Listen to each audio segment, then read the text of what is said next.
So hey guys, আসসালামু আলাইকুম। আমি পাপিয়া আবার একটা নতুন ব্লগ নিয়ে চলে এলাম। আর ভিডিওটি হচ্ছে আজকে আমাদের লাস্ট এক্সাম, সেটা নিয়েই ভিডিও।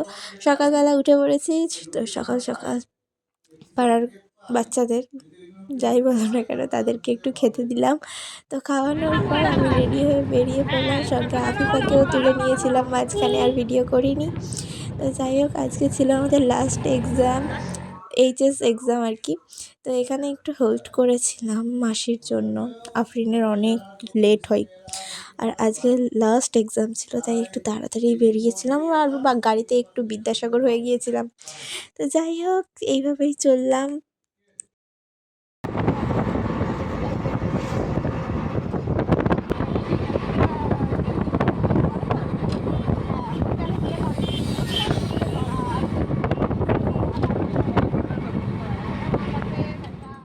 হরিণাঘা স্কুলে পৌঁছে আমরা পরীক্ষা দিতেও অলরেডি ঢুকে গেছিলাম। তারপর পরীক্ষা থেকে বেরিয়ে আমরা একটু স্কুলটার ভিতরে আর কি ঘুরে ঘুরে ফটো তুলছিলাম, ভিডিও বানাচ্ছিলাম।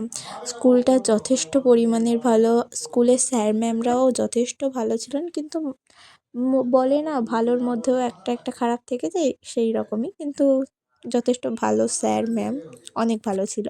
তো যাই হোক, হরিণাঘা স্কুলকে বিদায় জানিয়ে আমরা একটু ঘুরতে যাচ্ছিলাম একটা ফাঁকা জায়গায়, যেটা প্রকৃতি লাভারদের জন্য। আমরা হলাম প্রকৃতি লাভার, তো তাই যাচ্ছিলাম।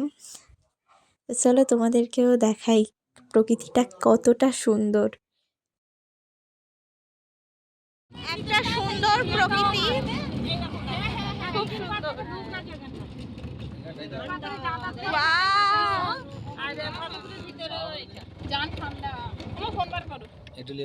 পাগলে একটু রিলসও বানিয়ে নিয়েছি। আমরা এত সুন্দর একটা ক্ষেত দেখতে পেলাম, ক্ষেত বা মাঠ যেটাই বলো না কেন। কত সুন্দর সবুজ সবুজ চারিদিকে। হেবি না আফিফা?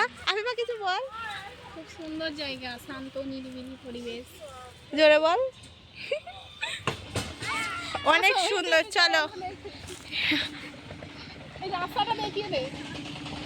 এবার আমরা বাড়ির দিকে যাব। বাড়িতে যাব না, ফতেপুরে আবার একটু স্টপ করব। প্রকৃতির সৌন্দর্য উপভোগ করে আমরা এখন এলাম সেবাস্ত্রয়ে ফটো তুলতে।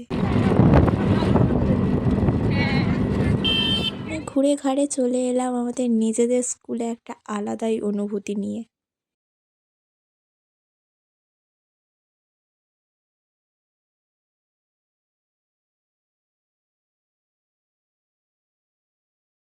স্কুলের ম্যামদের সঙ্গে স্কুলটাকে পুরো ঘুরে ঘাড়ে এখন আমরা এলাম টেস্টি অ্যান্ড বাইটে কেক নেওয়ার জন্য। ওখান থেকেও বেরিয়ে পড়লাম বাড়ি যাওয়ার জন্য। প্রচুর জ্যাম হয়েছিল ওই দিন, অভিষেক ব্যানার্জি আসার কারণে আমতলায় প্রচুর জ্যাম হয়েছিল, সেই কারণে শিরাকলেও জ্যাম হয়েছে। তারপর আমরা লাস্ট পরীক্ষার জন্য, আর কার সাথে কবে দেখা হবে জানি না, তো ওই জন্য আফিফার সঙ্গে আফিফাদের বাড়িতেই ঘুরতে চলে এলাম, পরীক্ষা দিয়ে অলরেডি। এখানে এসে একটা কেলেঙ্কারি হয়ে গেছে ছোট্ট মতো। এখানে কেক আনা হয়েছিল, আনিকা রোজা করেছিল, কিন্তু আনিকা বুঝতে পারেনি, বাচ্চাদের মন খেয়ে নিয়েছিল, জিভে একটু ঠেকিয়ে আবার কুল্লি করে নিয়েছিল। এখানে আফিফাদের গাছে এত কামরাঙা হয়েছে, আর এই রোজার মাসে কামরাঙা টক টক জিনিস দেখলেই জিভে জল পড়ে যায়। তো এখান থেকে কামরাঙা পাড়া হলো, পাড়ার পর আমরা বাড়িতে যাওয়ার জন্য, ওখান থেকে বাড়িতে আসার জন্য বেরিয়ে পড়লাম। আর বাড়িতে এসে দেখি আমার একটা পার্সেল এসেছিলো, পার্সেলটাকে রিসিভড করে বাড়িতে এসে ফ্রেশ হয়ে এখানে লিনাকে একটু আদর করে দিচ্ছিলাম। টিনা, তারপরে আমার মা এখানে রান্না বান্না বসিয়ে দিয়েছে, যেহেতু রোজার মাসে বিকেলেই সবার বাড়িতে রান্না বান্না হয়, আমার মাও তেমন রান্না বান্না করছিল। এখানে আমি মাকে একটু হেল্প করছিলাম আলুর বড়া পেঁয়াজি বানাবো বলে। আর এখানে ইফতারের জোগাড় করা হয়ে গেছে। আজকে এত লেট হয়ে গেছে, প্রচুর পরিমাণে লেট হয়েছে। ওখানে বেলের শরবত করেছি, ঘুগনি আর ইফতার, খুব হালকা হালকা খাবার। তো যাই হোক, এখানে বিসমিল্লাহ বলে খাওয়া শুরু করলাম।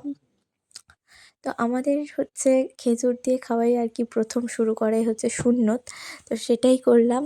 তারপর খাওয়া দাওয়া করার পর আমার মা অনেক তেলে ভাজা বানিয়েছে আজকে, পেঁয়াজি আলুর বড়া বানিয়েছে, অনেক করেছে। তো সেটাই বসে বসে বসে বসে খাচ্ছিলাম। আজকে তো পড়াশোনার আর কোনো ঝামেলা নেই। তো আজকের ভিডিওটা এখানেই শেষ করছি, দেখা হবে নেক্সট ভিডিওতে। আল্লাহ হাফেজ।